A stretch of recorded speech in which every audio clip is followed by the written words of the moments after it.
porque en realidad tenían que continuar en la mañana y estaba en observación haciendo los drenajes y todo eso, y verlo realmente a mi hijo así, ¿no? Con todas esas máquinas, aparatos, Dios tubos, mío, qué sé yo, fue terrible. Pero mira, gracias, ese ha sido el peor momento de mi esposa y mío. Te voy a decir, yo a veces me digo, caramba, yo digo, él está ahí viéndome a mí y cómo yo no estoy viéndolo a él. Claro. ¿No? A veces se me cruza ese tipo de ideas en la cabeza. ¿No? Que no son ideas, son cosas reales. Es real. Son sentimientos reales. Absolutamente. Católico. Pero me ha hecho notar lo frágil que es la vida. Lo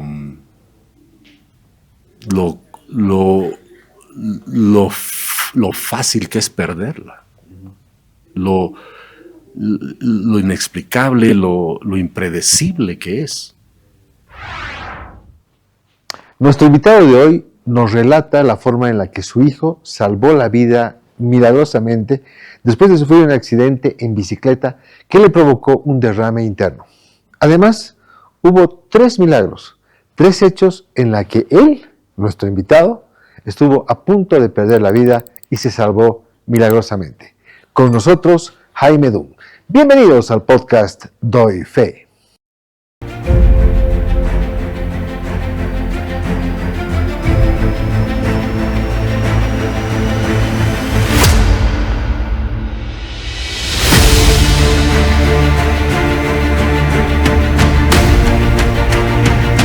Quiero hablarte de la línea Sabores Cascada. Ahora tienen nueva imagen: mandarina, papaya, lima limón, piña, durazno, guaraná, pomeloneus y fresoda. Cambiaron de imagen para refrescar con nuevas etiquetas, pero el sabor a frutas que siempre disfrutas sigue igual. La Cascada, una empresa orgullosamente boliviana. Estamos al aire. Jaime Dunn, bienvenido. Abro el espacio para que des fe de aquello que has venido a contarnos. Gracias, Marcelo. Un gusto estar aquí en el programa. Un gusto tenerte acá. Gracias, un placer. Cuéntanos un poco. Hay un hecho de hace algún tiempo con uno de tus hijos, ¿no?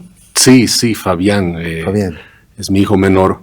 18 años tiene ahora. Ahora tiene 18 años. Él tuvo un accidente a sus 7 años. Ajá.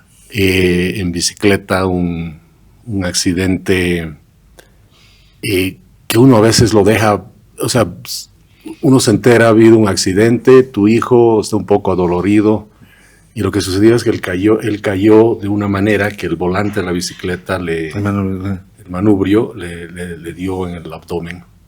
Pero solo tenía una pequeñita mancha, no tenía ninguna herida ni nada. Pero ya después vemos que lo que había sucedido, que el golpe había sido tan duro que básicamente había penetrado hasta la columna casi. Y obviamente había roto una cantidad importante de vasos sanguíneos. Y no sabíamos que él se estaba desangrando. O sea, tiene un derrame interno. Un derrame interno. Y claro, en la casa él decía, me duele, pero al mismo tiempo me imagino no es un dolor como muy fuerte y le dimos algunos calmantes también. Había un partido, creo, ¿no? Y claro, había esa tarde, me acuerdo a las 2 de la tarde había un partido, el Real Madrid y bueno, algunos de sus equipos favoritos, y él estaba tan concentrado en el partido que ahí me doy cuenta que él estaba luchando entre el dolor o el partido, porque seguro si decía, no, mamá, me duele mucho, vamos a la clínica, ¿no? O yo decía, vamos a la clínica, se iba a perder el partido. Es más, ahí notamos, ¿no es cierto?, que él estaba muy inquieto, preocupado por el partido y por el dolor que tenía, que no era tan intenso. Y ahí viene una lección importante. El peor dolor es el que se aguanta. Sí, claro. Porque no decides. Sin duda. Y entonces nosotros decíamos, no, pero no está tan mal, mira, parece que no le duele. Pero mira, gracias a Dios, porque es gracias a Dios, una vecina que es médica, doctora, tomó conocimiento de la caída de la bicicleta de mi hijo, porque mi hijo estaba con su hijo. Con su hijo, claro. Entonces le dijo, mamá, Fabián ha tenido una caída medio fuerte y estaba un poco adolorido. Entonces ella cruzó la calle y trajo su medidor de para el oxígeno, oxímetro, y entró y dijo, lo quisiera ver a Fabián. Claro, con todo gusto, le pone y dice, está en una situación muy crítica. Porque no estaba respirando bien. La oxigenación le había caído, y la presión la tenía por los suelos, y tienen que llegar a la clínica, pero ya. Era cuestión qué de susto. horas, ¿no? Y además salimos, yo vivo en una zona un poco alejada en el sur de la ciudad, ¿no? Entonces salimos, obviamente orando, y mira, ¿no? Mi preocupación era, ojalá no me encuentre con un bloqueo, porque eran épocas también donde había bloqueos esporádicos, no sé qué lío había, y el tráfico y qué sé yo, y bueno, llegamos a la clínica.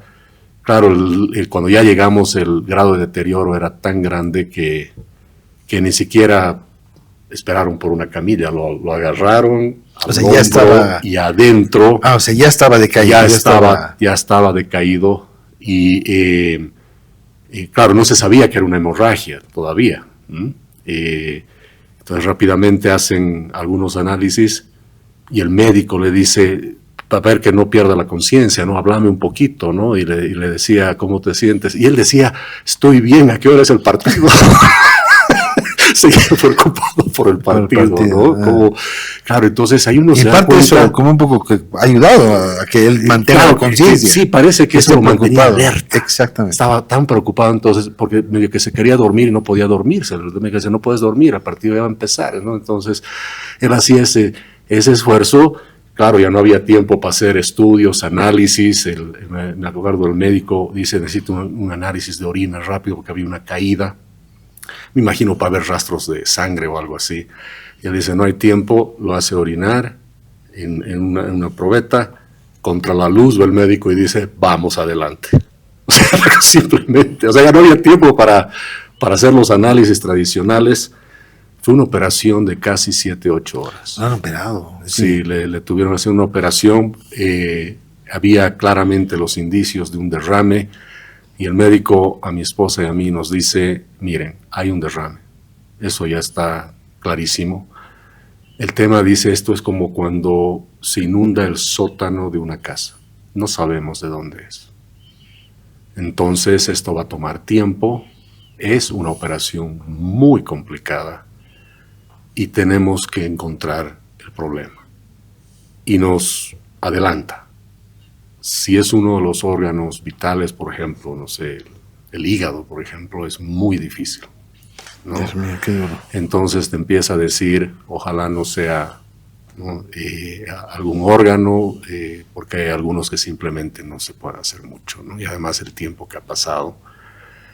Pero mira, realmente un milagro, porque lo que entendemos que ha pasado es que ese manubrio perfora, no llega a perforar la piel, pero sí se introduce hasta el final casi y golpea con la columna y rompe unos vasos que hay en la columna en realidad, ahí atrás. Fíjate lo profundo que ha sido. Y pasa entre los intestinos y todo, pero no daña absolutamente nada de los órganos vitales.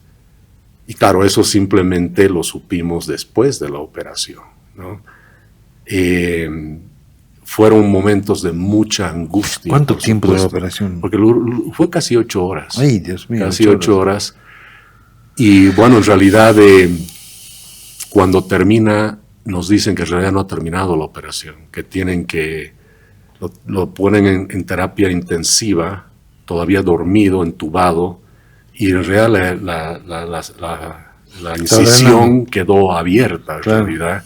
Porque en realidad tenían que continuar en la mañana y estaban en observación, haciendo los drenajes y todo eso, y verlo realmente a mi hijo así, ¿no? Con todas esas máquinas, aparatos, tubos, mío, 7 añitos. Fue terrible. Pero mira, el peor momento de tu vida. Sí, ese ha sido el peor momento de mi esposa y mío. Terrible. Pero gracias a Dios salió. Bueno, ¿y cómo empezó? ¿Cómo llegó la buena noticia? ¿Cómo se empezó a recuperar? Bueno, al día siguiente, después de toda la observación, toda la noche, el médico nos dice de que han logrado realmente detener la hemorragia, hacer las cauterizaciones. Y el mismo médico, me acuerdo, dijo, no sé cómo ha sido esto, porque esto podría haber destruido varios órganos, ¿no? Pero bueno, no fue así.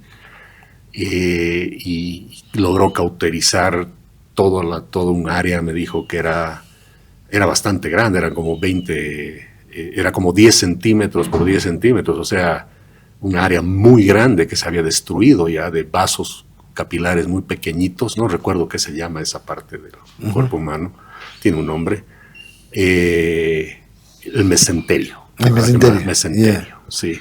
Y hay gran parte de ese mesenterio se había destruido, pero es algo que se cauteriza y se regenera solo. Especialmente ese es el tal mesenterio. Y es más, él me explicaba que desde el punto de vista biológico, muchos médicos dicen que el mesenterio es un órgano también, ¿no? Por las funciones que tiene. Pero bueno, más allá porque de eso... tiene esa posibilidad de regenerarse rápidamente. Exacto, pero... regenerarse, perdón. Y lo que me acuerdo que me dijo el médico, dijo, en un adulto esto no hubiera pasado. En los niños, la capacidad de regeneración del mesenterio es fabuloso, ¿no? Qué milagro. O sea que... Gracias por compartir ese milagro también. Mira, así un milagro es, realmente. Un milagro realmente. Además que la doctora, o sea, que cruzó la calle, que te... O sea, todo, agradecimiento eterno a la señora. Sí, no, y el médico después nos dice, al día siguiente me dice, se acerca y el médico nos dice, Fabián está muy bien, ya ha despertado. Y yo digo, doctor, qué alegría. Y dice, ¿y sabes qué ha preguntado? ¿A qué hora es el partido?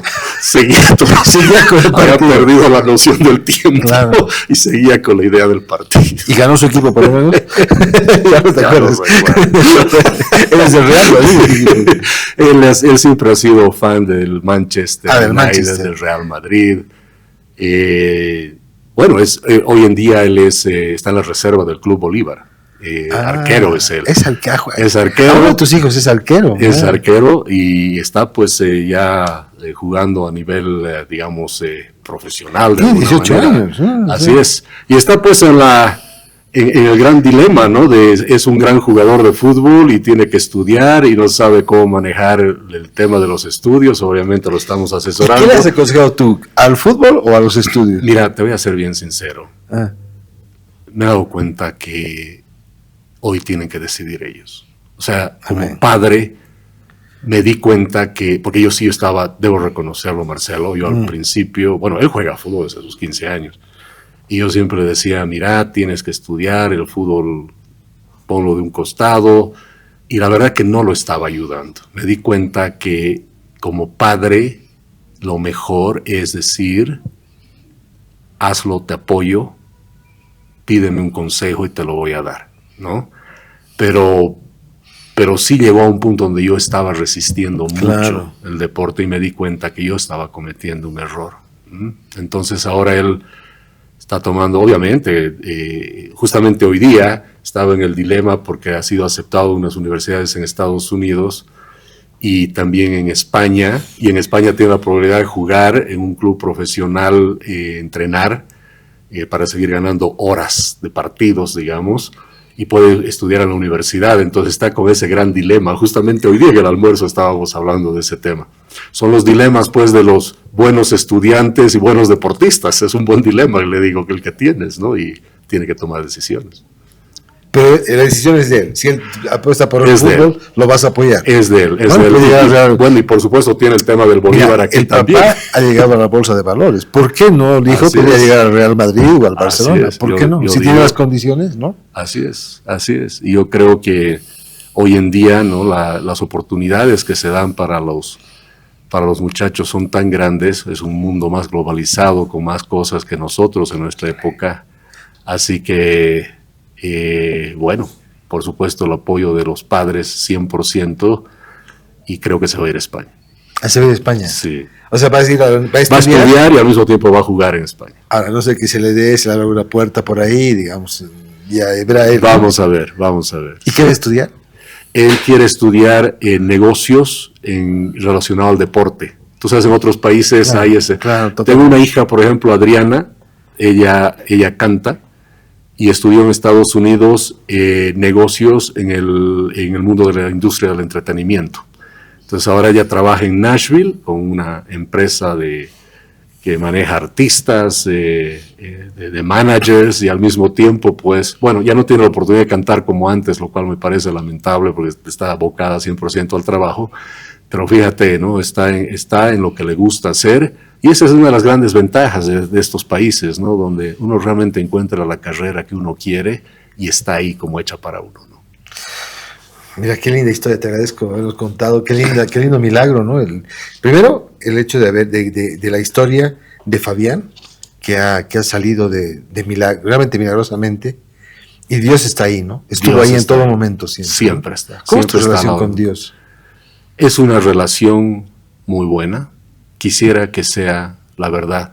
Yo digo que necesito orar más. Necesito estar más cerca, ¿no? Más cerca. Pero yo siempre sé que está ahí. Está, ¿no? sí. Siempre está ahí, ¿no? Y creo que ese es el gran deber que tenemos los creyentes, ¿no? Yo soy Mucha católico. gente que viene dice que lo ha sentido en los peores momentos, ¿no? En los peores momentos, en realidad está siempre, ¿no? Pero a veces cuando estamos en momentos difíciles es cuando nos acordamos de que Dios está Así ahí es. y realmente se manifiesta, ¿no? Así es. Lo ideal sería lo que tú dices, tener Así una es. relación con y Él. te voy a decir, yo a veces me digo, caramba, Él está ahí viéndome a mí y cómo yo no estoy viéndolo a Él. Claro. ¿no? A veces se me cruza ese tipo de ideas en la cabeza. Claro, totalmente. ¿no? Que no son ideas, son cosas reales. Es real. Son sentimientos reales. Absolutamente. Católico. Católico, sí. De familia. De familia. Pero tengo una familia. cosa, espera. O sea, es que necesito un refrianex. Eso es bueno. Entonces, ¿no ves? Dice Refrianex es bueno. Tenemos el refrianex y el resfrío ya fue. Así es. Creo así que necesito un es, refrianex. así Voy a es. Yo he tomar. estado con el mismo temita. Te digo. ¿Ah, sí? Sí. Un agradecimiento a Vago. Voy a leer el currículum que me has pasado, porque realmente tiene tantos elementos y son tan interesantes que realmente es muy importante, ¿no? Tenemos que Jaime es máster en Administración de Empresas, graduado con honores del programa de Maestría para el Desarrollo de la Universidad Católica Boliviana y el Harvard Institute of International Development, ¿no? Además, graduado en Relaciones Internacionales en el College University. Esto es Colgate. Colgate. Sí. Colgate como la pasta Colgate, de dientes. Sí, en sí. Colgate University. ¿Dónde fue esto? Eso es en Nueva York. Colgate está Nueva en York. Nueva York. Sí, fue fundada justamente por el inventor de la pasta de dientes. Sí, Colgate. Sí, estoy leyendo mal, perdón. Sí. De Colgate, o sea, De Colgate. Como lo conocemos. Así es. El Colgate. Otro University. hombre maravilloso que hizo grandes cosas. No, y te cuento una anécdota también Sí. ahí. Su hijo murió ahogado en uno de los ríos de Hamilton, Nueva York, que yo recuerdo era así, fue en uno de esos ríos. Y esa universidad debe ser la única en el mundo que pone un requisito adicional a que tengas buena nota y te gradúes y para darte el diploma, es que sepas nadar. Y yo siempre soy gran nadador, siempre de niño, ¿no? Yeah. No profesional, pero siempre. Y me decía, Jaime, cuídate porque el examen de nadar es complicado. Yo decía, que sí he nadado toda mi vida. Casi me ahogo, hermano. Claro. Era una piscina olímpica, no sé cuántas piscinas era, pero ese era el Y no es requisito. fácil, no es fácil. Ah. Pero me pareció interesante una universidad que pone como requisito saber nadar para tener el diploma. Para evitar que... Claro, porque él es el único pedido que hizo el fundador de la universidad. Sí, Dijo, no. yo pongo mi fortuna en la Todo lo que universidad sea, y el sí. único requisito es que sepan nadar los que se gradúan. Sí. Fuiste operador bursátil de la Bolsa de Nueva York, a la cual llegaste por un accidente, tengo entendido, ¿no? Llegué, sí, de manera accidental, digamos. Accidentalmente. Sí, accidentalmente. Lo que pasa es que cuando yo estaba en la universidad, esta universidad tiene una pista de esquí propia. Ya. Entonces yo me di cuenta que había una demanda fuerte por colores atractivos, colores fuertes en la nieve, por los esquiadores. Y ahí me acordé de las chompitas de alpaca, de vicuña que se hacen aquí en La Paz, unos colores bien atractivos. Y en esas épocas, yo ya las compraba, creo como a $5 o $6 cada uno, y las vendía hasta en 150. Wow, o sea, Y claro, era una buena entrada. había Claro. un negocio en la universidad, Claro. y todos me conocían como el hombre de las chompas. El hombre de ¿no? las chompas. Las chompas de lama, dicen los. De lama. De lama, no dicen llama. Y hice un gran negocio. Y cuando buscaba trabajo, bueno, en realidad, ¿qué pasa en las universidades allá? Siempre hay un centro en el cual te ayudan a buscar trabajo, y en realidad tus currículos están ahí, las empresas van a buscar hasta 2 años antes de graduarte, ya van a buscar a los estudiantes para reclutarlos, por supuesto. Entonces, mi asesor me dice, Jaime, han venido empresas como Bloomingdale's, que es una tienda grande, Abraham Strauss es otra tienda grande, todas estas tiendas grandes de ropa, y mira, están fascinados con tu historia y lo que has hecho, y mira, te tienen anotado para unas entrevistas. Y bueno, sí, tuve las entrevistas, fui a la ciudad de Nueva York varias veces, pero yo también he estado siendo más cauto, tratando de buscar lo mejor, siendo joven, uno trata de optimizar. Y un día me dice, mira, hay una que se llama Mabel Nugent, es también una de estas tiendas bien grandes, es menos conocida, me dice, y estos definitivamente te quieren. Entonces, cuando viene el recluta a la universidad para entrevistarme, lo primero que me dice que en realidad es un banco de inversión. Y yo pensé que era bolsa de valores. Así es. Y banco de inversión, algo había estudiado de eso, y él me empieza a explicar y me dice que evidentemente mis habilidades de vender chompas hace que yo pueda vender cualquier cosa, me dice. Entonces somos un banco de inversión, estamos en la bolsa de valores y te queremos. Y claro, fui a la ciudad unas 3, 4 veces a entrevistarme con diferentes ya ejecutivos de la empresa. Fue también toda esas entrevistas me di cuenta la diferencia que hay. O sea, por ejemplo, en el tema de la ropa, la entrevista, las preguntas que eran como, cuéntame tus fortalezas, tus debilidades, qué sé yo. Y justamente en el World Trade Center, ¿no?, las famosas Torres Gemelas, me tocó mis entrevistas por ahí y Mabel estaba ahí. Y las entrevistas te das cuenta de lo diferente que son, ¿no? Por ejemplo, uno de ellos me preguntó, ¿por qué las cloacas son redondas, las tapas? Por ejemplo, ese tipo de preguntas. ¿Por qué es redonda la tapa de una cloaca? ¿Cómo? Porque es redonda, ¿no? Y entonces ahí te das cuenta que estás entrando a otro mundo. Claro, totalmente. Por el tipo de preguntas que te hacen, ¿no? Bueno, resulta que... ¿Cuál es la respuesta? La respuesta es que si fuese cuadrado, como es pesado lo alzan, se te puede caer y se puede entrar. El redondo, el círculo, es la única figura geométrica que no se puede caer en sí misma. Entonces nunca se entraría, ¿no entiendes? Entonces, una cosa que no piensas. Claro, ¿no? Y ahí me doy cuenta que estoy en otro mundo, ¿no? En otro nivel. Es más, me acuerdo de unas entrevistas, creo que fue la segunda y tercera, justamente estábamos en el piso, no sé, 50, 60, creo que era, porque eran diferentes pisos, en la torre del World Trade Center, y me dice, el ejecutivo me dice, oye, aquí hace mucho calor, y la verdad que hacía calor. Me dice, abrí la ventana. Pero no se abren las ventanas. Pues, este hombre, él estaba viendo el grado de determinación que yo tendría en cumplir una orden, y me lo dice, te ordeno que abras la ventana. Entonces, yo agarro la silla y hago una malla como que la voy a romper. No, para, tranquilo. Yo sé que vas a cumplir muy bien las órdenes, me dice. Claro, como sea, porque bueno, insistía. Qué interesante. Pero bueno, ese es el tipo de... que vos también tenías ahí una... Claro, yo ya había sido advertido que en Wall Street las entrevistas son de otro nivel, son de otras características y justamente quieren ver tu grado de determinación, tu grado de decisión. Me acuerdo, mi última entrevista fue la más compleja. Yo pensé que ya no me iban a contratar, porque durante el día tuve como unas 5 o 6 entrevistas o más, creo. Y me acuerdo este señor, bueno, se llama Paul, el jefe top de los traders, de los operadores. Y entro a su oficina y bueno, yo me siento igual que contigo, así al frente. Y mientras me pregunta mi nombre y después grita, pero ¿cómo? Que no sé qué, pega un grito y claro, me asusto. Y me doy cuenta que en realidad tenía un micrófono aquí y mientras me estaba entrevistando estaba haciendo órdenes en la bolsa. Wow. Entonces, yo no sabía qué rato me hablaba y claro, el hombre me estaba poniendo en una situación bien tensa y me tira un nombre, me acuerdo, John DiTosto, me dice. Y yo digo, ¿qué? Y me dice, John DiTosto. Yo no entiendo. Te he entrevistado hoy día, John DiTosto. Descríbemelo. Claro, había tenido 7 entrevistas, 8 entrevistas, para mí súper complejo, Entonces yo lo empiezo a describir y yo digo, físicamente no puedo. O sea, no me acuerdo. Yo le voy a decir, pero voy por otro lado. Me parece un hombre inteligente, es un hombre bien amable, puede ser cualquiera, ¿entiendes? Y él me dice, no, te equivocas, porque ese hombre es el más estúpido que hay. Y me empiezo a meter en problemas y me doy cuenta que él se da cuenta. Claro.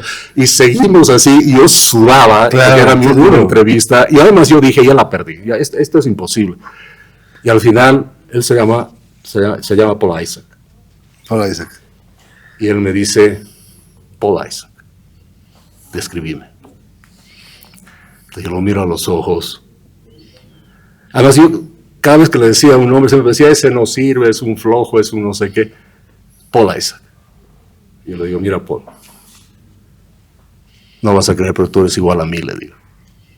Y el hombre se pone furioso, se para y me dice, tú me estás diciendo que yo soy igual a ti. Tú que eres, y me empieza a insultar, que eres un gusano que recién está viniendo a Wall Street, yo tengo 30 años de experiencia, yo soy un fund manager con no sé qué, manejo no sé cuántos billones, me estás diciendo que eres igual a mí. Le digo, sí. Sí, la verdad que sí. Y bueno, ella me dice, ¿por qué? Le digo, porque eres una persona que no pierde el tiempo. En todas las entrevistas, tú mientras hablabas conmigo, estabas poniendo órdenes en el piso, y no es que me ves una pérdida de tiempo, me ves que soy muy importante, porque te he escuchado hacer, y le digo, en mi cabeza he sumado por lo menos $200 millones que tú has transado mientras hablas conmigo. Entonces tú me valoras harto. Y el hombre me mira y me dice, Jaime, contratado. ¡Wow! ¡Qué linda historia! Y me dice, pero te voy a decir una cosa. El lunes empiezas, y me pone un billetito ahí en mi librito de notas, $20. Pero con esa corbata no vas a volver. No me había gustado mi corbata. Era mi corbata que me había comprado de las más caras en esas épocas. Esa corbata no. Esa no, y me así unos billetes para decir, para tu nueva corbata, anda. ¡Qué historia! Y mira, no sé qué es de él, pero la vida da vueltas. Algo se va a decir como entrevistar a Florentino en el ámbito del fútbol, más o menos, ¿no? Sí. Una cosa así, ¿no? Algo así muy intenso. Y ahí me di cuenta que es un banco de inversión, mucha presión, trabajo durísimo. Es más, trabajar 15 horas al día es normal en un banco de inversión. Fue durísimo, muy difícil, pero yo lo hice muy bien y llegué a ascender rápidamente en el banco y llegué a ser vicepresidente. Mira cómo es la vida. Vicepresidente de Mayborn Securities, sí, banco de inversión con sede en Nueva York. Sí, y mira cómo es la vida. Pasamos por varias crisis que suceden en las bolsas. Hubo una crisis de bonos municipales y nosotros éramos muy fuertes, teníamos un portafolio muy grande ahí. Perdimos mucha plata y bueno, hubo cambio de personal y Paul terminó siendo, no sé si renunció, lo removieron, pero se fue. Y después, unos años después, tengo el gusto de hablar con él y él se vuelve cliente mío. ¿En serio? Y mantuvimos una relación de hablar de vez en cuando, pero ya le perdí el rastro a Paul. Sé que sí, que es uno de los, se llaman hedge fund managers, uno de los más exitosos de Estados Unidos. O sea, un gurú. Un gurú. Él maneja lo que se llama un family office de su propia familia, es decir, toda la fortuna de su propia familia. Pero bueno, son las cosas curiosas que le pasan, y todo eso con una chompa de lama. Una chompa de lama. No, y además que has vuelto a Bolivia. Y cuando has vuelto a Bolivia, has sido coautor de la ley del mercado de valores de Bolivia, justamente, ¿no? Así es, ¿no? Así es. O sea, ¿y por qué vuelves? Mira, lo que pasa es que cuando trabajaba en la bolsa, un día recibo una llamada muy interesante. Me dice, don Jaime, yo tengo una empresita, me acuerdo, me dice este señor, soy empresario boliviano, tengo una empresita Yo lo he ubicado a usted por la Bolsa de Valores de Bolivia, me dice, porque me conocían aquí en Bolivia. Y yo quiero que mi empresita pues cotice en la Bolsa de Nueva York. Yo quiero vender acciones y quiero, bueno, capitalizarla y qué sé yo. Y la verdad no le daba mucha importancia, decía una empresa de Bolivia, una empresita, allá son empresas de billones de dólares.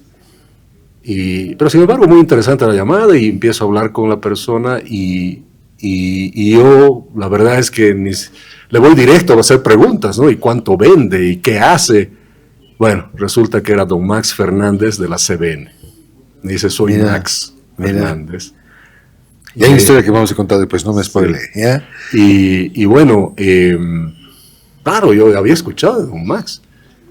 Digo, don Max, un honor para mí que me haya llamado, pero la verdad es no sé si podemos hacer algo, ¿no? Y unos abogados de Max me contactan, nos ponemos en contacto con su gente aquí y empezamos a ver una relación, ¿no? de ver qué se puede hacer. Pedimos información financiera a la CBN. Al final, mi empresa estaba más concentrada en un mercado de deuda y este es un mercado ya de acciones que son de contenido patrimonial, es diferente. Entonces mi empresa dice, mira Jaime, nosotros no vamos a poder ir por este lado, al menos que sea deuda. Y como el señor quiere acciones, lo vamos a poner en contacto con otros bancos de inversión. Me acuerdo, trabajamos con el Bank of New York y Interacciones Global Inc., un banco de inversión en México. Y se arma todo un equipo para que la CBN cotice en Nueva York por medio de unos mecanismos que se llaman ADRs, que traemos a Bolivia esa tecnología, y algunos bancos de Bolivia empiezan a cotizar, o sea, se cuelgan de lo mismo. Y bueno, al final no se logra hacer porque muere Max, ¿no? Pero fue una época fabulosa. Wow. Ha sido asesor también del gobierno de Egipto, ¿no? Sí, correcto. De Egipto. En reformas al sistema financiero. Profesor en la Federación Latinoamericana de Bancos. Correcto, de fideicomisos. Entre 2010 y 2011, de fideicomisos, sí. Específicamente. Entre 2010 y 2011 fuiste nombrado mejor banquero de inversión de Bolivia por la revista World Finance y la Bolsa de Valores de Londres. Sí, correcto. Lo que pasa es que yo en Bolivia, como mencionaste hace un momento, trabajando de inscribir las acciones de la CBN en Nueva York, ahí conozco obviamente el lado político también de Max.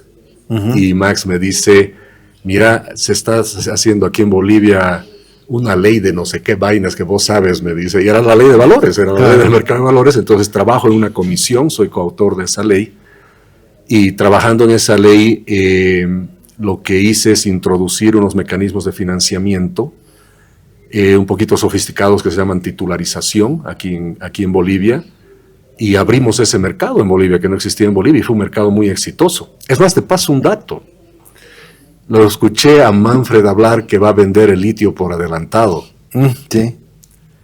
En realidad él está hablando de hacer una titularización. Técnicamente él está hablando de eso. Yo sé que mucha gente lo ha escuchado, pero este señor está hablando... Mira, ahora somos competencia en el ámbito político, pero sí, él está hablando de hacer una titularización. Lo que capaz Manfred no se da cuenta es que está prohibido en la Constitución, pero bueno. Le paso ese dato a mi amigo Manfred también. Manfred, está por aquí, Manfred. Consultor del Departamento de Estado de Estados Unidos. Sí, correcto.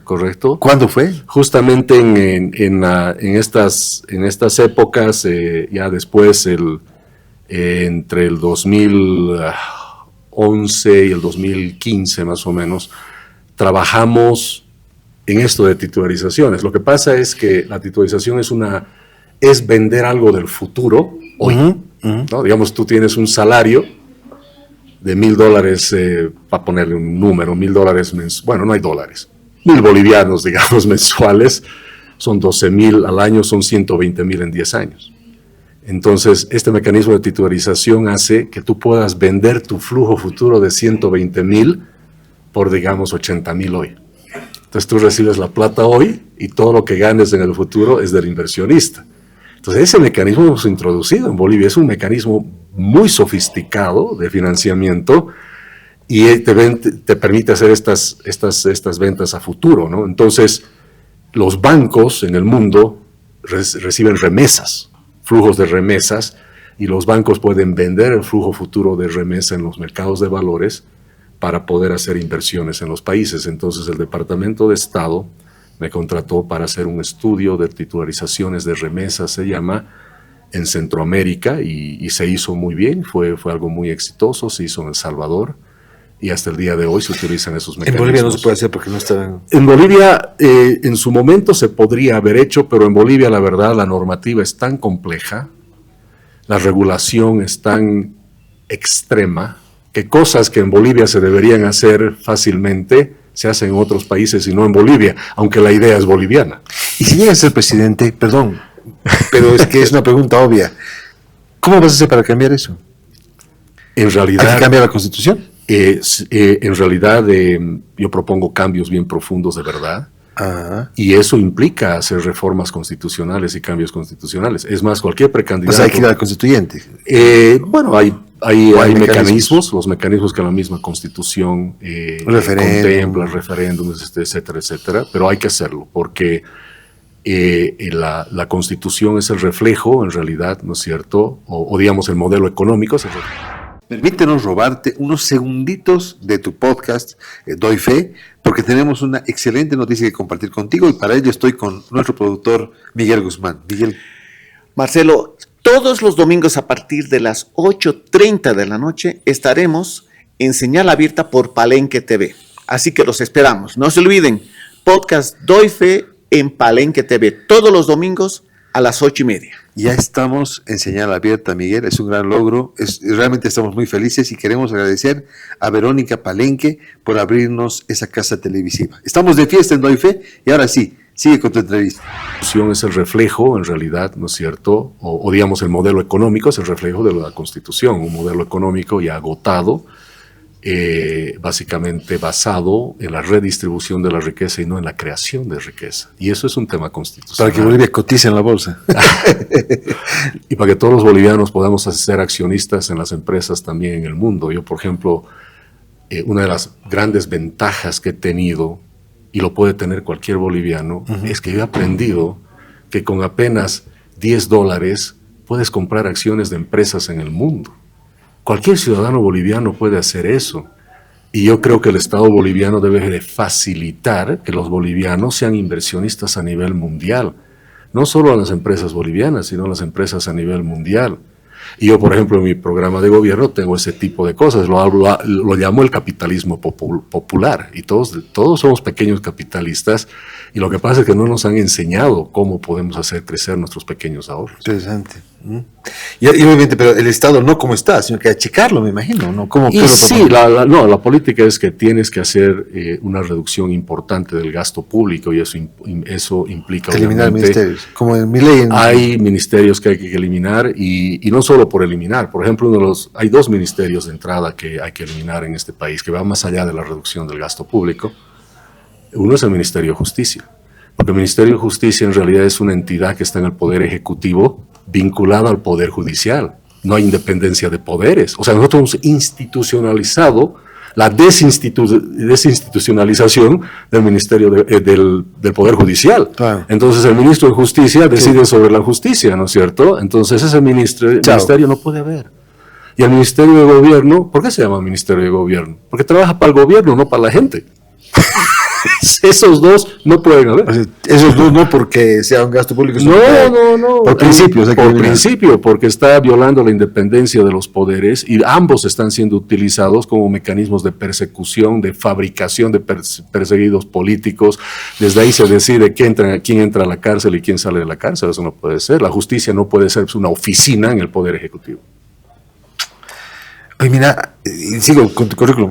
Autor de la nueva ley y nuevos reglamentos del mercado de valores de República Dominicana. Correcto. O sea, todo esto que quiere estar a Bolivia, como, digamos... Sí, es la experiencia, ¿no? Es la experiencia, ¿no? Por ejemplo, esa ley del mercado de valores en la Corporación Andina de Fomento. Correcto. O sea, amplia experiencia en el ámbito. Mi experiencia, en realidad, yo siempre aclaro, yo no soy economista, mi experiencia evidentemente es más en el sector financiero, en finanzas corporativas, mercado de capitales, etcétera, etcétera. Por supuesto, la economía es parte de eso. Y eres profesor en el tema, además. Y soy profesor en el tema y sí, yo he trabajado haciendo reformas muy profundas en el sistema financiero, especialmente en República Dominicana desde el 2017 en realidad. He hecho leyes, normas, decretos, y hemos hecho que República Dominicana tenga uno de los mercados de valores más interesantes, más importantes en Latinoamérica, ¿no? De cero. Justamente, y yo lo pongo así porque no tengo duda, cuando llegue a la presidencia, una de las primeras cosas que quiero hacer es que ese tipo de leyes haya en el país y hagamos de Bolivia también un gran mercado de valores. ¿Cómo se podría cambiar el mercado de valores? O sea, ¿en qué ayudaría Bolivia el mercado de valores? Bueno, primero, más que ayudar al país, va a ayudar a la gente. A la gente, claro. ¿No es cierto? Por ejemplo, a ver, tú y yo, muchos tenemos aportes en la gestora pública. Todos esos recursos tienen que invertirse en un mercado de valores. Se hace en Bolivia, sí, pero las limitaciones son muy grandes. Tú y yo, si trabajamos en una empresa, debería ser una empresa que cotice en la bolsa también, y capaz hasta parte de mi salario me deberían pagar con acciones de esa empresa. Entonces debería haber todo un mercado. Por ejemplo, se nos dice que nosotros somos dueños de las empresas estatales, ¿no? Las empresas estatales, ¿de quién son? De los bolivianos, pero es mentira. No sé, pero yo no me siento, hermano, dueño de Ende o dueño de Entel como ciudadano boliviano. Entonces, una de las cosas que yo propongo es que justamente esas empresas, sus acciones las debemos repartir entre todos los bolivianos mayores de 18 años para que seamos realmente dueños de esas acciones. Entonces, yo voy a tener unas acciones de Entel, unas acciones de Ende, y por supuesto las voy a poder usar de garantía, voy a recibir mis dividendos. A mí me han dicho que son mías, hermano. Claro. Bueno, que sean mías de verdad. Que sean tuyas de verdad. De verdad, eso es lo que quiero hacer, y eso va a desarrollar el mercado de valores. Pues va completamente opuesto a lo que tenemos ahora, ¿no? Totalmente. Opuesto. Esa es otra cosa. No, pero mira, es hasta un gobierno, yo te digo, de alguna manera, doble cara, ¿no? Porque en contra del capitalismo, en contra de los mercados de capitales, pero sin embargo Bolivia está todos los días llama a las bolsas de valores del mundo pidiendo ayuda. Los bonos soberanos, ¿dónde se han metido? Los mercados de valores del mundo, y ¿dónde? En el imperio. ¿No es cierto? Entonces cuando... Exacto, ¿no? Y estamos en criptos y esas cosas que se supone, ¿no? Que son que son propiedad privada, son inversión, son capitalismo, llamarlo lo que tú quieras, pero al final de las cuentas queda claro, ¿no? Hay ideologías, pero hay realidades, y la realidad se impone en algún momento. Totalmente, claro. Es un camino que Bolivia debe seguir, según lo que pienso. Totalmente. Por eso yo hablo de un capitalismo popular, yo hablo que de las capitalismo popular. Lo llamo así, sí. El capitalismo... Ligeramente, la izquierda es izquierda y la derecha es la derecha, ¿no? Sí. Capitalismo popular, ¿qué es eso? Sí, capitalismo popular es el hecho de que todos los bolivianos con un pequeño capital, ¿no? Estamos haciendo capitalismo, pero a una escala mucho más pequeña. Y eso debería ser de que se te proteja tu propiedad privada, que tengas seguridad jurídica, por más pequeñita que sea tu inversión. Y eso se debería fomentar en el país. Mira, la lucha contra la pobreza no se hace regalando cosas, se hace creando riqueza. Y una forma de crear riqueza es el capitalismo, es un mecanismo por el cual puedes crear riqueza, beneficiando a otros, haciendo pequeñas inversiones. Y yo voy más allá. El mercado de valores boliviano tiene que estar abierto al mundo. Yo debería poder en la bolsa de Bolivia comprar acciones de Microsoft, de Google, de Facebook, de lo que sea, como sucede en otros países del mundo. Una de las cosas que más me angustia en Bolivia es la cantidad de gente que podría tener tantos recursos y no lo tiene porque simplemente no saben cómo invertir. No saben. Yo mismo, cuando estaba en Nueva York, y ahora mismo yo digo, caramba, ¿cómo yo a mis 18, 20 años no aprendí a invertir en las bolsas de valores? Nadie me enseñó. Y el tema es que no te enseñan. Te enseño. Es más, yo digo que el mismo gobierno, la educación tiene que ser, obviamente, con muchas libertades, pero una de ellas tiene que hacer que haya la posibilidad de que se enseñe a los estudiantes desde el colegio a cómo invertir en los mercados de valores. Hay una cosa, Marcelo, que es una realidad total y absoluta. Nadie se vuelve rico o millonario con su salario. Nadie. Es invirtiendo. No tienes que trabajar para tener plata. tienes que hacer que la plata trabaje para ti. Y eso es algo que podemos hacer todos los bolivianos. Jaime, aquí quién invierte. Hay generaciones, gente que ha venido del campo. La segunda generación son comerciantes. La tercera generación ya está en las universidades, la universidad privada, la católica, ya están en ese ámbito, justamente en esto, ¿no es cierto? Esto podría potenciar aún más Pero a esa totalmente. gente, ¿no? Por ejemplo, la introducción de las criptos en el mundo es muy interesante porque ha hecho que el ciudadano común pueda hacer ciertas actividades de inversión y hasta especulación de alguna manera, porque es muy fácil.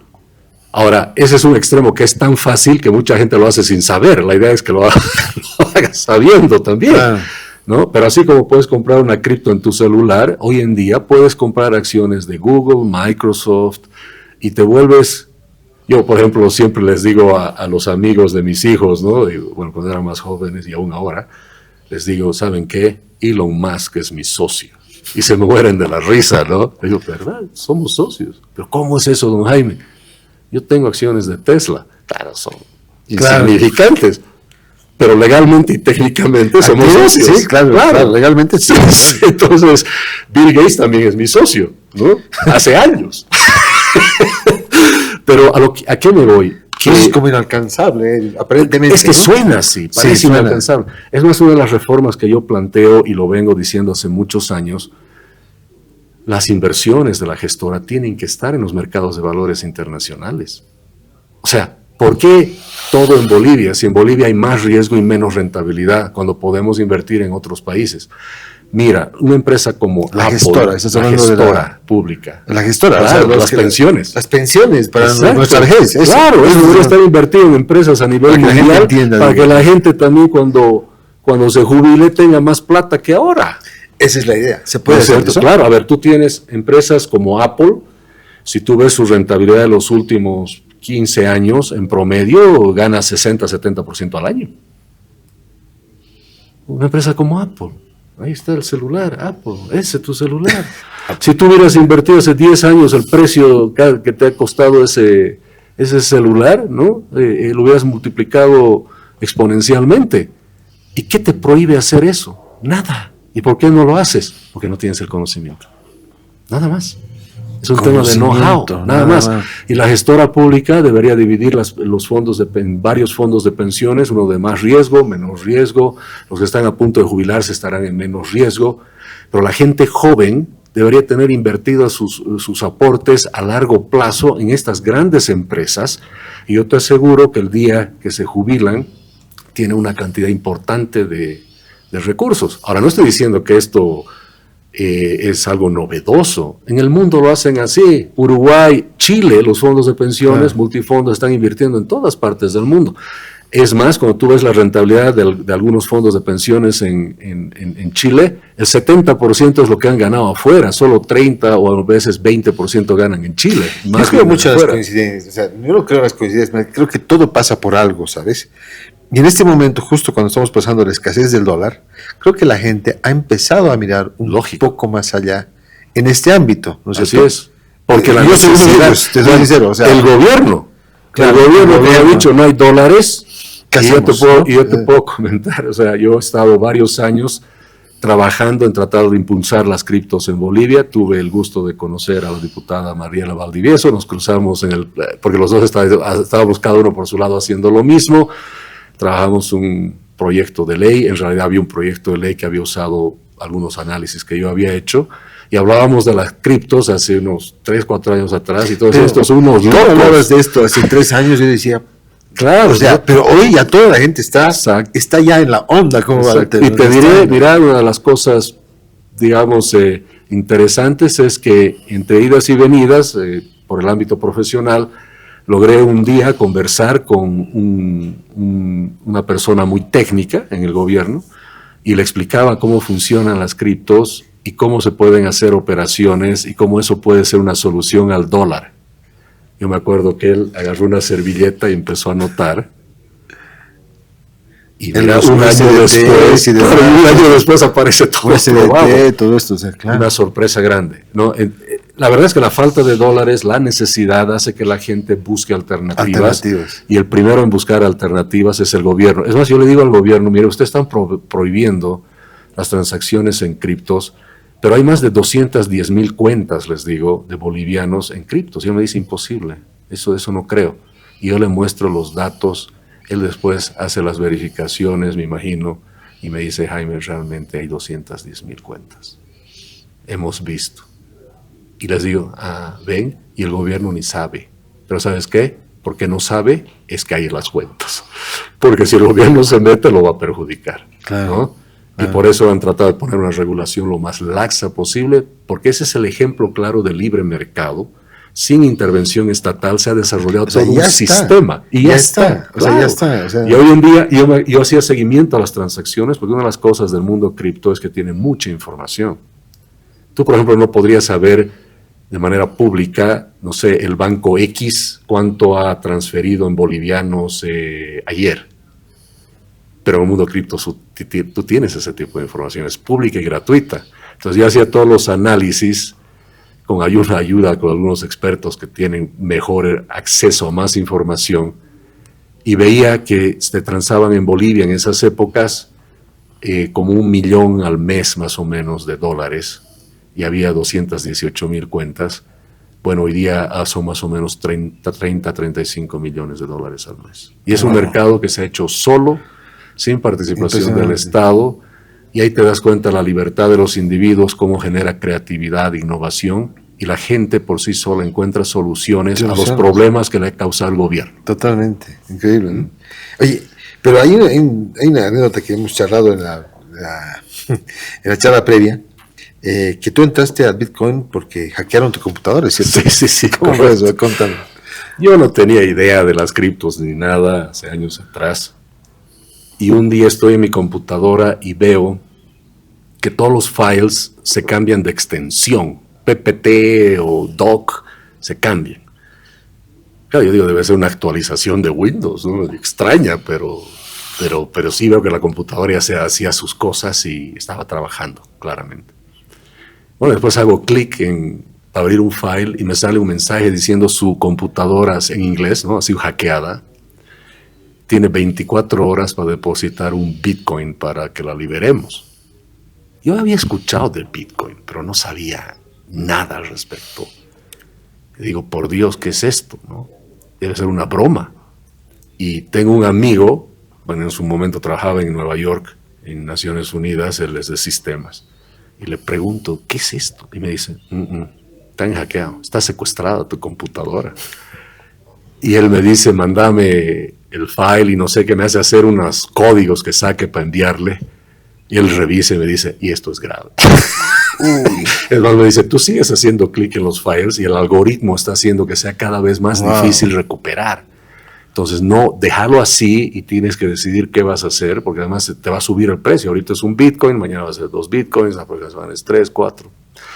Y yo tenía tanta información en la computadora que digo, tengo que conseguir el maldito Bitcoin, pero no sé cómo se hace. Y había una empresa que se llamaba Mt. Gox, que vendía criptos.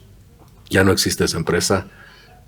Con tarjeta de crédito, con este amigo y otro me hago ayudar y compro mi primer Bitcoin, $2,800 más o menos en esa época, que me parecía carísimo. Y tú sabes que después tenía que transferirla, ¿no? para el rescate y se me volvió medio complejo. Hoy en día con Binance y estas cosas es muy fácil, en esas épocas era más difícil, ¿no? Y como que era complicado, y yo tenía la duda si lo iba a hacer bien, porque también me advirtieron, si lo hago mal se pierde y no lo recupero. Y de pronto pasan los días y no me animaba, y al final digo, caramba, si me pongo a pensar, de esa computadora el 70-80% lo tengo, porque lo tenía en algún backup en algún lugar, y digo, no les voy a pagar a estos hackers, lo voy a dejar así. Bueno, resulta que sigo teniendo ese Bitcoin de $2,800 que ha logrado valer más de $100,000. No sé dónde encuentro al hacker para abrazarlo. Sí, claro, he hecho la mejor inversión de mi vida. Pero eso me ha ayudado mucho a conocer ese mercado en mucho detalle. Y te puedo decir honestamente que debo ser una de las personas que que ha conocido del mundo cripto, cadena de bloques, antes de mucha gente, y por eso me considero... Y ese es un milagro, porque aparentemente una cosa tan negativa te trae una bendición. Así es. Un Al Bitcoin final, en tu haber. así ¿Quién es. hoy quién no quisiera tener un Bitcoin Ahora, ¿no es cierto? Ahora, claro, 2000 comprado además hace años, ¿no? Sí, sí, así es. Así. Qué interesante.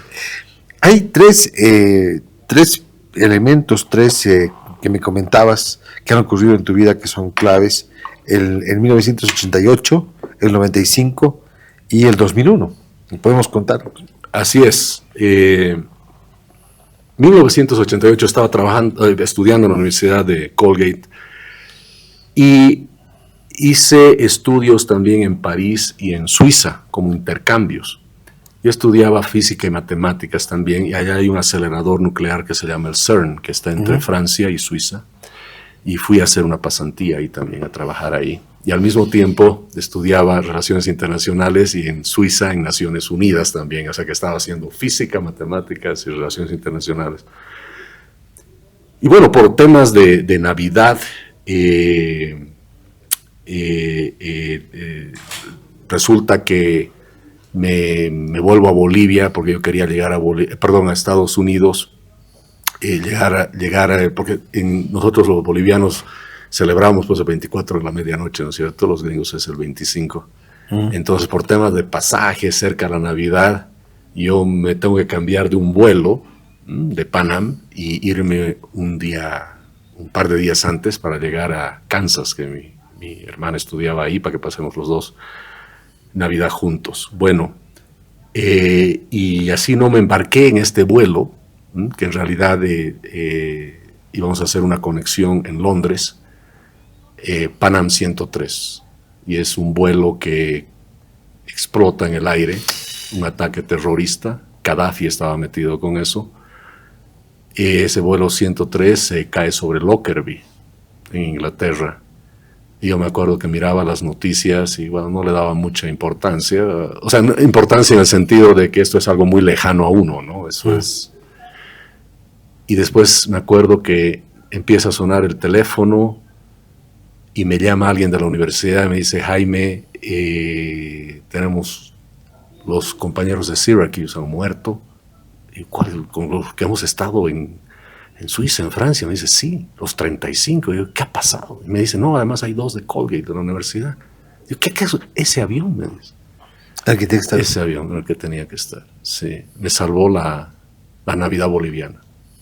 Me forzó a venirme a Estados Unidos antes, ¿no? Un evento muy triste, uno durísimo, ¿no? Porque lo que pasa es que varios estudiantes nos encontramos en Europa, de varias universidades, ¿no? Y bueno, fallecieron varios de esos estudiantes, ¿no? Y ese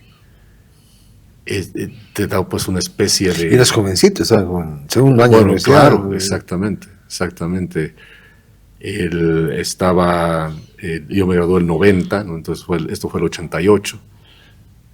Y significó un cambio grande también en mi vida, porque yo, como te decía, estaba viendo de estudiar física, matemáticas, y estudiaba relaciones internacionales, política, y ahí es cuando cambia mi vida, ¿no? Y digo ese rato, caramba, el mundo de las relaciones internacionales y la política me atrae mucho. Y ahí es donde decido ya no seguir las carreras de física y matemáticas y termino estudiando ya relaciones internacionales. Qué interesante, o sea, claro, ha marcado. Porque eso marcó mucho en la universidad, además, ¿no? Además estas son pues las épocas que te digo, políticamente muy intensas en el mundo, ¿no? 88, 89, 90. Tienes el 89, por ejemplo, la caída de la muralla de Berlín. Es más, por el cambio que yo hice en la universidad de mi carrera, tuve que regresarme, si no yo hubiera estado en las fotos famosas sobre la muralla de Berlín, donde compañeros míos estaban ahí con las banderas, ¿no es cierto? Épocas muy, muy intensas de cambios profundos en la política, ¿no? Pero eso es lo que pasó, ese tema de Panam, de Lockerbie, marcó mi vida también, ¿no? Y me llevó a hacer cambios. Esa es la primera. La segunda, el 95, en Bolivia, ¿no? Así es. Bueno, te comenté, vine a trabajar con el tema de Max. Eso fue La CBN. viniste un fin de semana, creo, y te quedaste ya. Exacto. Bueno, en realidad sí era unas semanas. Pedí licencia allá. Estabas obviamente. Estaba en Maybon. Maybon. Y al final vengo aquí y al final de... ¿Pidiste licencia? ¿Qué diciendo, como dices? Lo que pasa es que hay flexibilidad cuando eres operador. Lo que tienes unas cuotas que tienes que cumplir de ganancias y yo ya había cumplido mucho de eso, entonces tenía más libertad, digamos, porque a veces tú tienes cierto monto que tienes que ganar todo el año, porque allá hay un sistema, si me das un minuto, creo que es bien interesante. Adelante. Se llama el sistema DRAW, D-R-A-W. ¿Cómo funciona allá? DRAW. Sí, ¿cómo funciona allá? Tú Tú te ganas, tu salario es el 10% de lo que ganes. Entonces, te preguntan, ¿cuál quieres que sea tu salario? Tú te lo pones. Entonces tú dices $100,000 al año. Entonces la empresa te dice, bueno, para eso tienes que ganar 1 millón en el año. Entonces tú tienes todo el año haciendo transacciones y digamos que a fin de año has ganado 2 millones. Entonces la empresa te dice, te he pagado ya tu salario de 100, te debo 100 y te dan un bono de 100,000. Y por eso los bonos en Wall Street son tan grandes, ¿no? Porque es eso, te compensan a fin de año, porque es el 10%. Ahora, ¿qué pasa si es al revés? Resulta que... ¿Sales debiendo? Claro, ¿no? Era 1 millón y solo gané 500,000, entonces la empresa te dice, te he dado 100 y resulta que te debía haber pagado 50. Entonces la empresa te pide que le devuelvas los 50 si quieres seguir trabajando. Yeah. Es así. Claro. Entonces yo tenía un monto que tenía que hacer en el año y me fue tan bien en los primeros, los últimos meses me fue tan bien, porque en realidad no haces de enero a diciembre, hay desde junio a mayo, una cosa así. Y justamente como octubre, noviembre de ese año me fue muy bien porque logré hacer unas ganancias importantes en unas ventas de bonos de Portugal. Y había ganado no solo por el precio del bono, sino unas ganancias de tipo de cambio muy importantes, que con una transacción había cubierto mi cuota de 1 año. Entonces tenía la libertad de hacer otras cosas y me vengo para Bolivia. Justamente hablando del tema de la CBN, hacemos un trabajo muy intenso, muy exitoso, y realmente la bolsa de Nueva York ya tenía todo listo para la inscripción, iba a ser un gran anuncio, don Max, y lamentablemente fue en noviembre de 1995, que fue un domingo, que fallece don Max, ¿no? Y hasta ahí llega el proyecto. ¿Y qué pasó? Un día antes se inauguró una planta de enlatados de aluminio en Albo, en Oruro. Entonces viajamos en el avión de Max, justamente con una comitiva de Estados Unidos y de México, para la inauguración de la planta. Estuvimos allá ese día y bueno, yo me iba a casar y tenía que volver por las clases prematrimoniales, tenía un ultimátum que si no volvía no me casaba, y bueno, al final le digo, Max, tengo que volver y nos vemos después, pero yo me tengo que volver ahora porque tengo que hacer estas clases. Y él me dice, ¿por qué te quieres casar? Le digo, hay algunos que nos queremos casar. No te cases. Y él me dice, come tranquilo y el avión te lleva de regreso y después nos vemos en Santa Cruz, el lunes, martes, no tenías que ver en Santa Cruz. Y me trae el avión de regreso. ¿Ese avión? Ese avión, y del avión regresa de nuevo. Y bueno, el domingo me entero que van por un CIA y tienen ese accidente, ¿no? Muy triste. Qué terrible. Amigo muy cercano. O sea, la última vez que charlaste fue que nos vemos el martes. Sí, una cosa así fue. Y me dolió mucho esa pérdida. Es más, hasta el día de hoy yo lo respeto muchísimo a don Max. Caramba, y cuando pienso al respecto, él murió de 52 años. Yo tengo 57 años. Él murió de 52 años. 52 tenía. Jovencísimo, joven. Y bueno, a raíz de eso es que logré conocer también a sus hijos, a Roberto, a Johnny. Estuve no hace mucho con Johnny aquí en La Paz, almorzamos juntos y recordamos un poquito de esas épocas, ¿no? Un gran hombre, don Max. Se fue muy temprano. Se fue muy temprano. Y bueno, la empresa al final ya no se cotizó en bolsa por el fallecimiento, cambió todos los planes, ¿no? Claro. Sí. Bueno, y el tercer evento fue, primero, en 1993 hubo uno, ¿no? Que estuviste ahí en... Sí, el 93, bueno, como trabajaba en Nueva York, en el World Trade Center, y los alrededores del World Trade Center muy intensos con todos los bancos de inversión, en el 93 hubo una bomba, pues, que se puso en... Fue el primer ataque de Al Qaeda, en realidad, en 93. Eso fue en febrero del 93. Me acuerdo, nevaba intensamente. Y escuchamos una explosión y se empieza a tambalear el edificio. Y nos dicen, no sabemos qué es todavía.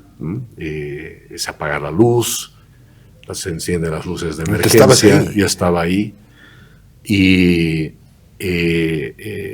recuerdo que todos decían que no nos movamos, no usemos los ascensores, porque los ascensores se usan como unos shafts, lo llaman como chimeneas para sacar el humo, entonces no puedes usar los ascensores. Pero en esa época yo me acuerdo que los bomberos siempre escogían al azar a alguna persona por cada piso para entrenarte y volverte lo que se llama el Fire Marshal, es decir, el bombero jefe, digamos, ¿no? Que si pasa algo, tú tienes que dirigir a toda la gente, te vuelves como un representante de los bomberos, entonces y te ponen tu casquito de bombero para que todos sepan que tú eres el Fire Marshal, y cada mes eso se va rotando, ¿no? Entonces, yo me acuerdo que cuando era Fire Marshal, nos decían en el entrenamiento de que cualquier cosa que pase en las torres, no hay que salir de las torres porque no hay nada más seguro que las torres. Y me acuerdo, nos quedamos ahí y no nos movíamos. Bueno, no había internet, no había esas cosas, pero no sabíamos qué sucede. Y nos llama alguien y nos dicen, ha habido una bomba. Y bueno, salimos después como 7, 8 de la noche, creo, cada uno para sus casas. Pero ya hubo ese evento previo, ¿no? Claro. Que fue terrible. Y yo vivía a pocas cuadras del World Trade Center, me iba caminando. Y claro, después del incidente, durante más de un año, todas las calles principales fuera del World Trade Center quedaron tomadas por el FBI. Y entonces yo pasaba siempre por ahí a curiosear y en los meses que pasaban, vi cómo reconstruían todos los autos del garaje, en pedacitos, como un rompecabezas, ¿no? Y se tardaron como un año en reconstruir todo el garaje ahí afuera, ¿no? Y la gente podía pasar por ahí, en las carpas, podía ver todo eso, y ahí determinan y descubren que fue un camión de traslado, U-Haul se llama, que utilizaron. Con rompecabezas. Claro, y lo rearmaron todo. Fue fascinante todo eso, ¿no? Además, yo vivía frente al FBI básicamente durante un año. Me acuerdo que después de la explosión no podía entrar yo a mi edificio, porque el FBI había tomado toda el área, y el FBI, cuando es FBI, es más, toman el lobby de los edificios para desde ahí hacer sus monitoreos, y no puedes entrar aunque vivas ahí hasta que ellos te dan la orden, ¿no? Un tema muy intenso, ¿no? Es más, muchas empresas tienen sus empresas dobles, ¿no? Me acuerdo que en Nueva Jersey teníamos una empresa espejo de la nuestra. Entonces al día siguiente no podías ir a trabajar, entonces ya te ibas directo a la oficina de New Jersey. Hasta ese tipo de previsiones se toman en estos grandes bancos de inversión. Y bueno, ¿no? Después se descubre cómo fue el tema, y era Al Qaeda ya en el 93 actuando en el World Trade Center. Pero en 2001 estuviste en el... El 2001, cuando sucedió las Torres Gemelas, no, yo ya estaba en Bolivia. Ya estaba en Bolivia. Claro, yo me acuerdo que estaba aquí en Bolivia en una empresa, y me entra alguien y me dice: Jaime, tú has trabajado allá en el World Trade Center, ¿no? En Nueva York. Le digo, sí. Me dice, hay un avión que se ha estrellado contra la torre. Y es más, yo reacciono y le digo, pero no debe ser nada. Porque yo también me acuerdo que unos años después del 93, que fue el 97-98, se había estrellado un pequeño avión contra World Trade Center, no pasó nada, era una avioneta y no sé qué, ¿no? Sí, obviamente fue fatal, pero no le hizo nada. Y yo me acuerdo que le digo a esta, María Eugenia se llama esta persona, esta amiga, digo, María Eugenia, pero ¿sabes qué? No creo que pase nada. Porque yo le digo, yo soy Fire Marshal, y nos han dicho que la torre aguanta un 747 de frente, le digo. Y ella me dice, Jaime, no sé qué ha sido, hermano, pero esas torres están muy mal. Entonces recién, porque yo estaba en una reunión, salgo y veo que ya se había derrumbado una de las torres y la otra se estaba por derrumbar. Claro, ese rato tenía esas imágenes de trabajar ahí, en los alrededores, de la cantidad de gente, amigos, empresarios, y yo caminaba por el World Trade Center, yo bajaba y me iba porque el World Trade Center por abajo tenía toda una estación de tren bien grande, el metro, y pasillos que conectan todos los edificios, o sea, en el verano, en la nieve, podías irte sin abrigarte porque caminabas por ahí, y yo caminaba por ahí para llegar a mi departamento, y yo me venían todas esas imágenes, ¿no? De cuando yo caminaba por ahí. Claro, y lo primero que me viene a la cabeza es, ahora cuántos amigos más han fallecido, ¿no? Y hay fueron muchos. Muchos trabajadores, obviamente, gente que conocías, colegas, claro. Y también de la universidad. Y pudiste haber estado ahí también. Y pude haber estado ahí. Es más, yo hasta el día de hoy digo, si yo hubiera sido el Fire Marshal, hubiera dado la orden equivocada, ¿no? Porque siempre nos decían, es lo más seguro, no salgan. Entonces, yo digo, si hubiera sido el Fire Marshal, o es más, yo creo que los Fire Marshals, muchos, estoy especulando, no sé si cambiaron la orden del 93, pero yo me acuerdo, el Fire Marshal del piso tenía que evitar que la gente salga del edificio, porque esa era la orden de los bomberos. Wow. Mira gracias por compartir estos 3 eventos que han sido significativos. ¿Tú crees que esto marca, no sé si destino es la palabra, pero sí marcan un propósito? Porque obviamente Dios te ha cuidado un poco en eso, ¿no? Totalmente. ¿Sí? Totalmente. Yo creo que tiene 2 propósitos. Uno, que Dios no solo que me ha cuidado y me ha salvado, pero me ha hecho notar lo frágil que es la vida. Lo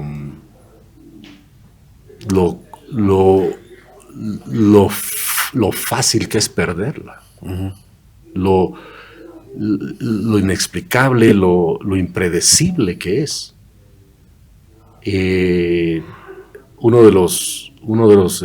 Un amigo que falleció en las Torres Gemelas, o sea, él trabajaba en la torre, y ese día su esposa llamó a otro amigo para decirle que ella estaba relativamente tranquila porque ese día su marido viajaba, entonces no fue a trabajar. Y mira las cosas de la vida, que él estaba en el avión de Newark que se estrelló con la torre. ¿No? Wow. O sea, esas cosas son muy extrañas, ¿no? Eso también son misterios, Dios, ¿no? Son misterios. ¿No? Y bueno, yo he vuelto muchas veces ahora al World Trade Center, que ahora es un museo. Tienes 2 piscinas grandes donde estaban las torres. El agua, que es vida, está fluyendo por todos lados. Y tienes computadoras donde tú puedes meter el nombre de tus amigos. Y te aparecen todos sus datos y te dicen en qué piso murió y creo que te dice si hay algunos datos o indicios de que hayan encontrado algo, ¿no? Pero es muy triste, ¿no? Cuando uno mete amigos y aparecen uno por uno. Y la otra vez, en solitario, yo estaba en Nueva York haciendo eso y decía, caramba, imagínate, podrían haber estado metiendo mi nombre aquí. Sin duda. ¿No? Así es. Ya veremos qué pasa. Se ha terminado el tiempo. Muchas gracias por estar aquí. A ti, Marcelo. Gracias a todo el equipo. Gracias a La Cascada y Bagó por su apoyo publicitario. Gracias, Jaime, por dar fe de estas historias milagrosas que realmente a mí me ha dejado impresionado. Seguramente has inspirado a mucha gente. Porque además son historias digamos, por ejemplo, la entrevista. Me quedo con la entrevista esa difícil, ¿no? Que has estado, digamos, en las grandes ligas, ¿no? Y bueno, de repente ahora te toca estar acá en esas grandes ligas que sea la presidencia de Bolivia, ¿no? Y bueno, ¿Estás listo para espero ese que desafío? sí, yo tengo mucha fe de que va a ser posible. Y no es obviamente algo que voy a lograr yo, es algo que vamos a lograr mucha gente. Porque estas cosas, yo siempre lo digo, no hay una cara ahí al frente, pero en realidad esa cara representa a muchísimas personas, el anhelo de mucha gente de cambiar las cosas, ir en otra dirección. Yo soy solo un medio, digo. Yo solo no puedo hacer absolutamente nada si no es con toda esa gente. Así es. Un gusto. Gracias. Bien, Gracias. y que se repite, que hay una segunda parte, ¿eh? Por favor.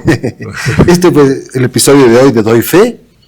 Si te ha gustado esta historia, por favor, no olvides suscribirte, danos like y dejarnos una reseña y compartir con tus amigos y familiares. Este es el adelanto de nuestro siguiente episodio. En ese sentido yo estoy siempre llano. No me gusta, por ejemplo, yo tengo cuentas en redes sociales, pero nunca respondo a la gente. Yo planteo una idea, fundamentalmente, por ejemplo, en el Twitter, planteo la idea y la pongo. Quiero hablarte de la línea Sabores Cascada. Ahora tienen nueva imagen. Mandarina, papaya, lima limón, piña, durazno, guaraná, pomeloneus y fresoda. Cambiaron de imagen para refrescar con nuevas etiquetas, pero el sabor a frutas que siempre disfrutas sigue igual. La Cascada, una empresa orgullosamente boliviana. Soy Marcelo Tedeschi Vargas y esto fue Doy Fe. Hasta la próxima semana. Mandarina, papaya, lima, limón, piña, durazno, también guaraná, pomeloneus, fresoda, sabores Cascada, ahora con